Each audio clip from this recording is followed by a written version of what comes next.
Hi, how are you today? The improved package has arrived. We're having it fitted in time for FP1. Have a look at the factory report. Hello there guys and welcome, it is Niren here and today it is time for me to bring you episode number 11 of this F1 2016 career mode here with Renault, and today we are brought to the Hungaroring, we are brought to Hungary for the 11th Grand Prix of the season, and we go into this Grand Prix with two new parts fitted to the car, two new big upgrades, one to chassis weight and also one to engine power. I do believe that's more thinking in advance for tracks like Monza and also Spa. We'll also hope to have a reduction in drag as well for those sorts of tracks. And you can see there to the left hand side we obviously have got two new parts, but McLaren and Toro Rosso have also improved this weekend, so there's a lot of upgrades, a lot of development going on across the grid going into round number 11 here in Hungary, and it is beautiful sunny skies for now. So we're going to go ahead and do this practice track acclimatization program, and as we usually do, try and get the 50 resource points, that perfect score, so that we can develop our car even faster. And coming around the final corner, you can see it's been a pretty good lap by the indicator at the top of the screen. Looks as if we're going to get those 50 resource points straight away, and indeed we do. And on the left hand side, we've killed multiple birds really with one stone, because we've also got a team objective there for fuel saving and another one for a clean lap there, so 60 resource points just from one lap. So we move on then from track acclimatization. There we go, I had problems with that word in Silverstone, and it's still eluding me to this day in Hungary. But moving on from that, and now into qualifying pace, and you can see coming around the final corner, we are just by the skin of our teeth, 400ths of a second, going to squeak past the 30 resource point score, but we had to find half a second to get the 50 resource points, and I knew that wasn't going to happen. I did try another lap and we got a similar lap time. We do still get a fairly decent resource point score. You can see in the background that our target for qualifying is on the screen, just beating our rival and our teammate, and also of course meeting the team objective as per usual. So let's see if we can meet those objectives by checking out the qualifying report.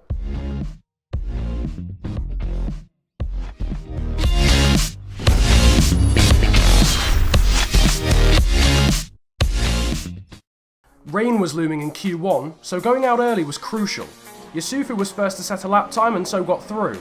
However, the big story was championship leader Sebastian Vettel getting caught out along with Felipe Massa. Both were unable to set a lap time before the rain, and so were both eliminated. Heavy rain descended for Q2, so setting a lap time early was once again vital. Nico Rosberg was fastest as both McLarens, both Toro Rossos and Yusufu made it into Q3, while the heavy rain was too early for Lewis Hamilton, who will start 16th after not setting a lap time. But on a drying track, it was Max Verstappen who grabbed pole for Red Bull Racing. Even more impressive than that, however, was second for Daniel Kvyat, who was ahead of Kimi Raikkonen and Nico Rosberg in P3. So an incredibly crazy qualifying session leaves Max Verstappen on pole with Daniel Kvyat alongside in the Toro Rosso. Kimi Raikkonen and Nico Rosberg occupy row 2, with Valtteri Bottas in P5 and the second of Toro Rosso's Carlos Sainz in 6th.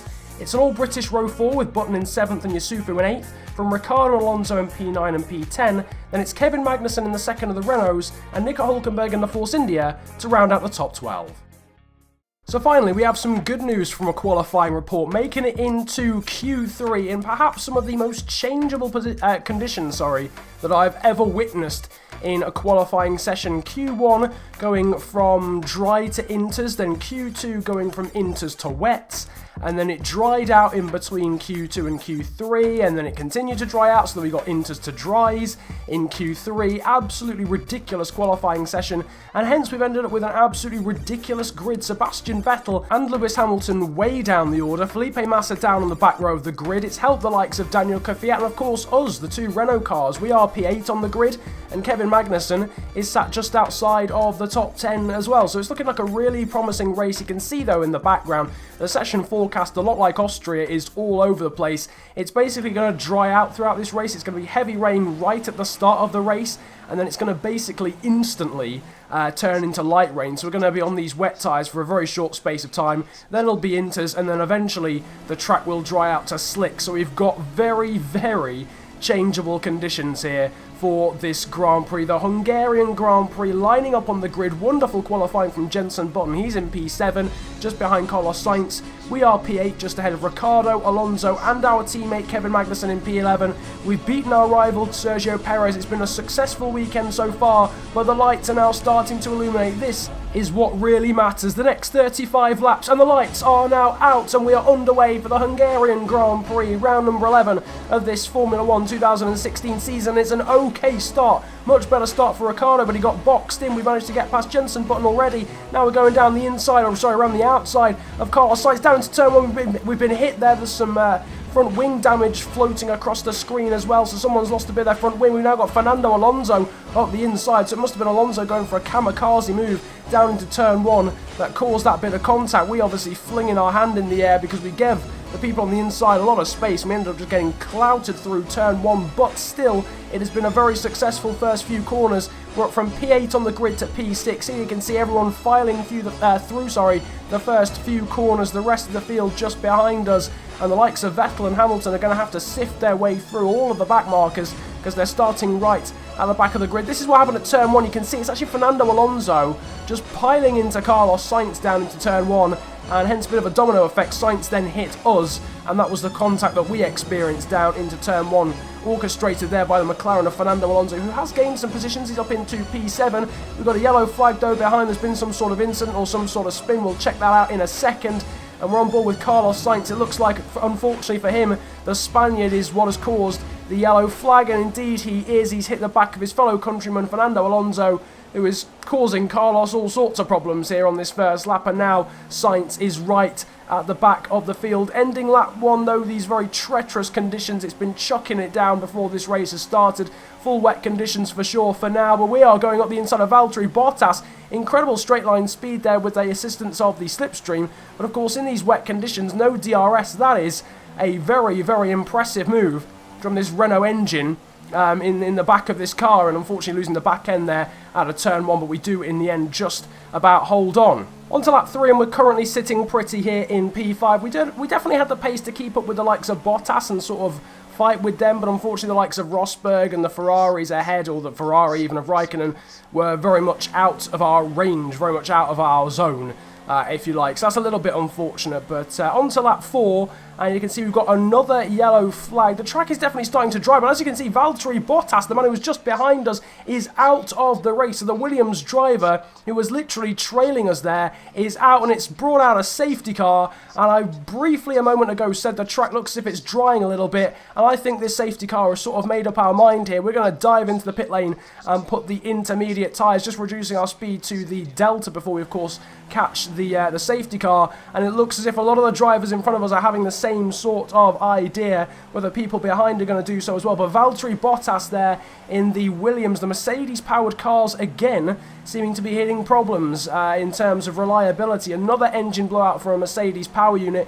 We though are into the pit lane. A few drivers deciding to stay out there on the left-hand side, but a lot of cars into the pit lane. We though are exchanging our wet tyres, which we hardly had on for very long, for Inters. We are held there for a McLaren, surprise, surprise, but it doesn't really matter too much. I don't think we'll lose anything in terms of track position. A man there going past as well, Pascal Wehrlein, deciding that it's still time for wet tyres. You can see a mass amount of pit crews there in the pit lane waiting for their respective drivers to come in. This though just quickly is what happened to Valtteri Bottas to cause that safety car and cause everyone to come in the pit lane, and it's a pretty bog standard engine blowout. The engine smoking. I'm guessing it's going to be put out by the rain in a moment. The rest of the field filing through, but that is the end of Valtteri Bottas's race, and just sums up Williams' season really so far. But as you can see on the mini-map, an orange dot represents a safety car, and we appear to have more than one. We have 3, in fact, apparently, on the track. At the moment, it seems as if we've got 3 safety cars out on the track. Don't ask me how that's possible. This was recorded after the patch came out, and it screwed up everything, including the safety cars, apparently. And one thing I've noticed is that no one's actually catching the safety car. You can see just about we've got a queue of 5 here. We've got Verstappen, Raikkonen, Rosberg, Fiat, then me, then it's Button and Ricciardo. But during the actual safety car, no one was actually catching the safety car, hence we've literally got a train of 7 cars here, and yet another example of how the patch seems to have broken the safety car, where you can just see the rest of the field is just dotted around. I mean, usually before the patch you'd have at least like sort of 15 cars in a train, and now we only have 7. I mean, everyone was just trundling around so slowly, not even attempting really to catch the safety car, sort of acting as if it was a virtual safety car. If we'd have been further down the order, we'd have been absolutely screwed. The only reason we're in any sort of train is because we're right at the front of the field. If we were down in like 12th or 13th, we'd have been absolutely screwed, as Jenson Button there goes a little bit deep into turn 1. On to lap 9, these conditions very much still into us, but we're losing the back end. This was a story of the race. I was really struggling with rear traction around this track generally, and certainly in the race. I think the wet conditions making the track a bit greener. It was obviously a lot colder, in terms of track temps, and we were losing the back end massively. Again, I don't know whether that's patch related, whether traction is even harder now, I'm not entirely sure. We did lose that position to Daniel Ricciardo because of that mistake, but now we're going back up the inside of the Red Bull car. A little bit of contact actually down into turn 1 there. I feel as if that was a little bit sort of 6 of one, half a dozen of the other. Ricciardo maybe could have given us a little bit more space, but also we locked up a little bit, went a little bit too deep, but no harm done in the end. On to lap 11, we've gone a little bit wide. We've actually been tagged there by Daniel Ricciardo. A lot of you guys were saying that Ricciardo should be our rival, and it's looking that way, because that was a very, interesting manoeuvre there from Daniel Ricciardo, just deciding to hit us out of the way instead of making a clean move. But there we go. Daniel Ricciardo goes through. The track, though, is starting to dry. You could see it there even in that last highlight as Ricciardo was making his way through rather forcefully. Now on to lap 15, the track is basically bone dry.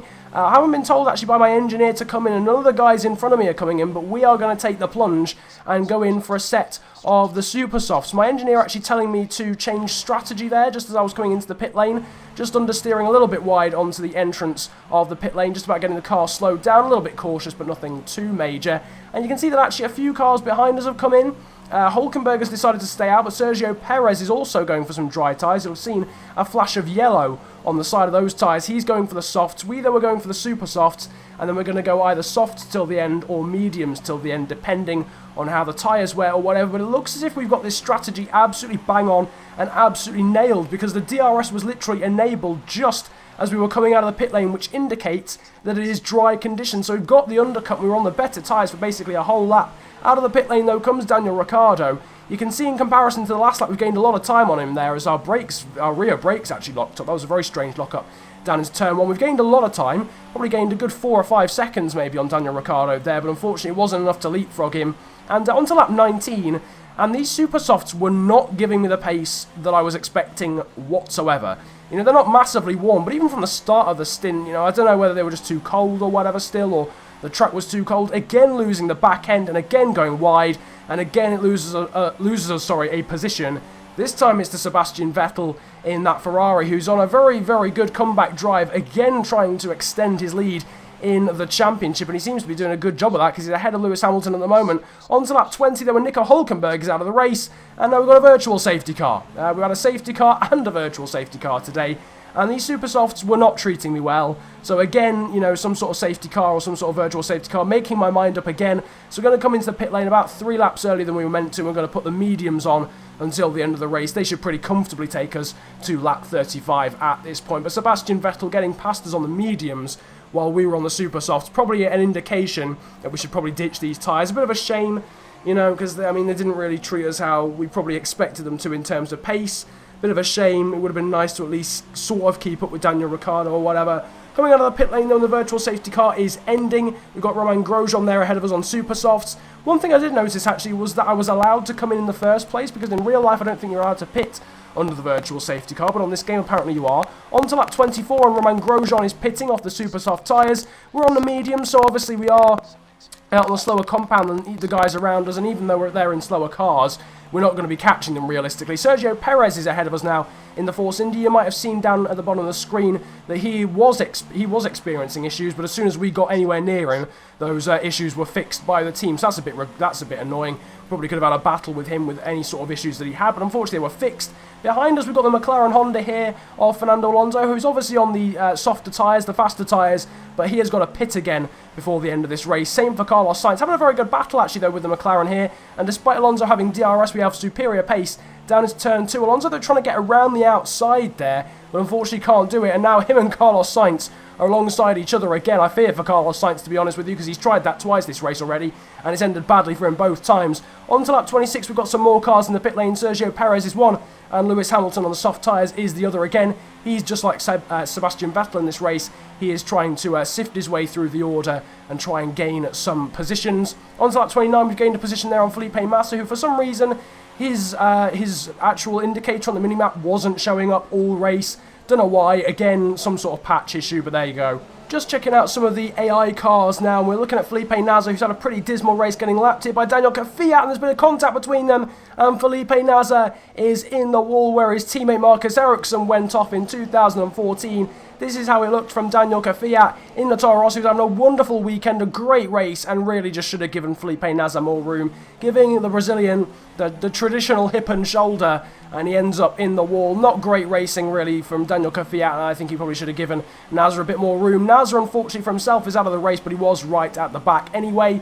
On to lap 31, and we've got a pretty resurgent Lewis Hamilton behind us, but to be honest with you, these tyres are feeling alright. I know Lewis Hamilton's in a faster car, he's on faster tyres, but we are going to try and fight for this like our life depends on it. We're just squeezing Lewis Hamilton to the edge of the track. There's a little bit of contact between us there, down towards turn 2. It's unsettled the car. We've locked up, we've gone wide out onto the marbles, but we will just about hold on down into turn 3 around the outside of Lewis Hamilton. Some great racing there, right on the edge of acceptability, in fairness. I think Lewis Hamilton had a tiny bit of room to his left-hand side, but we did squeeze him very, very aggressively. Nothing doing in the end there, but you can see just a little bit of contact between my left rear and his front wing, but really with the sort of system of damage on this game, that was never going to cause any sort of damage for either of us. And you can see Hamilton going a little bit wide and out onto the AstroTurf on the right-hander at turn 3. On to the next lap, and Lewis Hamilton is attacking again. We're showing him to the outside again so that we can perhaps lunge back up the inside down into turn 1, forcing him a little bit out wide.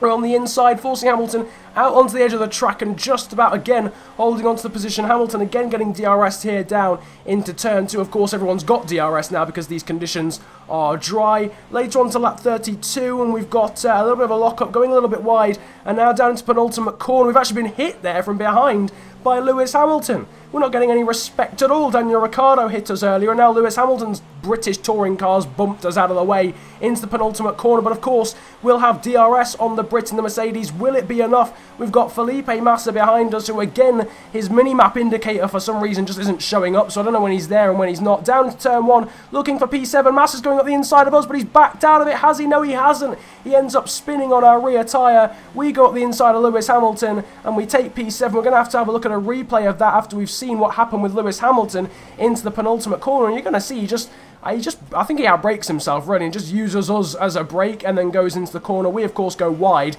because of the contact and lose the position. This is what turn 1 looked like, though, on board from Massa, who's on the super soft tyres. He should be faster than myself and Hamilton, and he just sort of hesitates. And if he'd have been fully up the inside like he was at one stage during that move, I would have given him more space. But as soon as he backed out and only had his front wing up the inside, you know, he's got to back out at this point. He's got to fully back out, and he didn't, and he ended up half spinning. Down into turn 1 again, onto the penultimate lap of the race now, and Lewis Hamilton is again causing us jip, trying to get fully around the outside here out of turn 1. Doesn't quite have the traction, ducks back into the slipstream. Now down into turn 2, he's going to try and go right around the outside. Small lock-up for us on the front left. We're just about going to hold on to the position through turn 3. Some really cool defensive driving and some really cool attacking driving, actually, from the AI as well. Some really good battles between these guys. Later on to the penultimate lap, you can see the tyres are starting to go off quite drastically. Hamilton's trying to get around the outside there through the third to last corner, and he's lost a lot of time, which might buy us just a little bit of time to stay ahead down the home straight. I think we'll just about hold on down the home straight. You can see into turn 1 the final lap, and we have held on, and that's going to be very helpful for us because apart from this corner coming up, there's not many opportunities on the track for Hamilton to get through, and he knows that. He's trying to dive around the outside. We lock up, go a little bit deep, and Felipe Massa gets up the inside of Lewis Hamilton down into turn 2. So whilst Hamilton was out braking himself trying to get around the outside of us, he left the door open for Felipe Massa to get through. And on this final lap of the race, we've still got to try and hold on dead tyres in front of faster cars on faster tyres. Felipe Massa in P8 and Hamilton in P9. Hamilton's teammate, however, has had a much better race than him. Nico Rosberg takes, I believe, his first win of the season finally. It's been an absolutely dismal year so far for Nico Rosberg, but he takes the win. You can see his hands there, pumping his fists in the air. He wins from Kimi Raikkonen and the pole man Max Verstappen, just having more pace than those guys in the end. Back to us though on this final lap. We've got Massa and Hamilton still all over the back of us. Only a few corners to hold on here to this P7. We've got a yellow flag behind us there, and it's Lewis Hamilton who's out of the race on the final lap with only 3 corners to go. It's another engine blowout for a Mercedes power unit. Felipe Massa's trying to get around the outside of us. We edge into the edge of the track, and it looks as if we're going to hold on to P7. Lewis Hamilton, though, out of this race with only a few corners to go. His car completely giving up on him on the final lap of the race, but we are coming around the final corner to take a dramatic P7. Felipe Massa tries to drag us to the line, but unfortunately he cannot do so, and we hold on to, well, unfortunately for him, fortunately for us, we hold on to P7, and Lewis Hamilton out of the race on the final lap. What an ending. Nico Rosberg wins though from Kimi Raikkonen and Max Verstappen there in P3. But what a race. Changeable conditions everywhere, a safety car, a virtual safety car, a few crashes and spins, and yet again some amazing racing. This series is just churning out amazing races like it's nobody's business. And that is yet another one. Maybe not a classic, which says a lot because it was a really good race. That would have been a bit of a classic in real life. You've seen the top 3 in terms of the race classification. Kvyat is P4 from Ricciardo. Good recovery from Vettel. He ends up 6th. Then it's us, Massa, Carlos Sainz. And that retirement on the final few corners for Hamilton gifted our teammate Kevin Magnussen his 2nd point of the season, just beating the 2 McLarens there to the final points paying position. Then it was Perez, Ericsson, and the rest. So that's another point on the board for Renault in terms of Magnussen, and some more points for us obviously in terms of finishing in P7. Vettel once again extends his lead in the championship after the retirement for Hamilton, despite only coming in P6. Verstappen's up to 3rd with that podium ahead of his teammate Ricciardo. Rosberg and Raikkonen now up to P5 respectively. Then it's Sainz down to 7th. Kvyat in 8th. We still stay in 9th. Then it's Alonso, Perez, Bottas, and Massa. Shocking season again so far for them. Magnussen's now ahead of Pascal Wehrlein as well in the championship, and we've still got 20-point scorers. That is pretty astonishing to have 20 different people have scored points in the season so far. We are now up to 7th place in the Constructors' Championship ourselves, and Williams overtaking Force India, who had a pretty dismal weekend. No points scored for them, but I think it's still Ferrari top of the Constructors' Championship from Mercedes, and then Red Bull and Toro Rosso in a comfortable P4. But we are making progress in the Drivers' Championship and of course in the Constructors' Championship too. Hopefully the more developments that we do, the more likely Kevin Magnussen is to score points. Looking forward towards the end of the season where he's consistently getting the points as well. We've got both drivers scoring points on a regular basis. That'll be really cool. You can see in the background we're still smacking Perez in terms of the rivalry, though he did actually beat us when it came to fastest sectors and fastest laps, so we got some points back on that. 24-10. Nevertheless though, I hope you've enjoyed this episode of F1 2016 Career Mode. Feel free to hit the likes button if you did enjoy, and subscribe if you're new around here. Comment about enjoying the video if you enjoyed it that much. But it's been a pleasure ranting to you guys today. Have a great day, enjoy yourselves, and goodbye.